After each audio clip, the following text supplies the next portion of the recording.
97వ Oscar అవార్డులు ప్రకటించేశారు. ఈసారి అనోరా అనే రొమాంటిక్ కామెడీ మూవీ ఉత్తమ సినిమాగా నిలిచింది. దీంతో పాటు ఉత్తమ నటి, ఉత్తమ డైరెక్టర్, ఉత్తమ ఒరిజినల్ స్క్రీన్ ప్లే, ఉత్తమ ఎడిటింగ్ ఇలా 5 విభాగాల్లో పురస్కారాలు దక్కించుకుంది.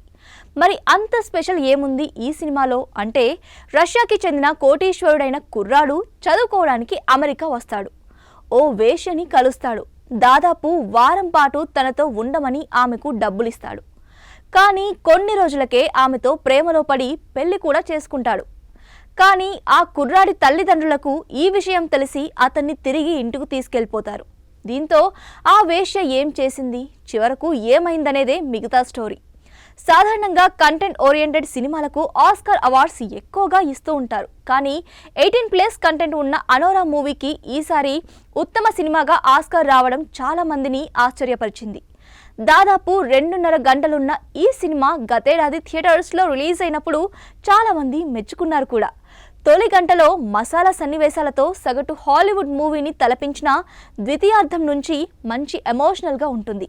క్లైమాక్స్ ఆశ్చర్యపరుస్తుంది కూడా. వేశ్యలు అనగానే మనలో చాలా మందికి చిన్న చూపు ఉంటుంది. కానీ వాళ్ళు కూడా మనుషులే, వాళ్ళని నీచంగా చూడకూడదు అనే పాయింట్తో తీసిన అనోరా ఇప్పుడు ఆస్కార్ అందుకుంది. ఇకపోతే అనోరా అనేది లాటిన్ పదం. దీనికి తెలుగులో అర్థం ఏంటో తెలుసా? గౌరవం. ఈ సినిమా ఇప్పుడు అమెజాన్ ప్రైమ్లో స్ట్రీమింగ్ అవుతోంది.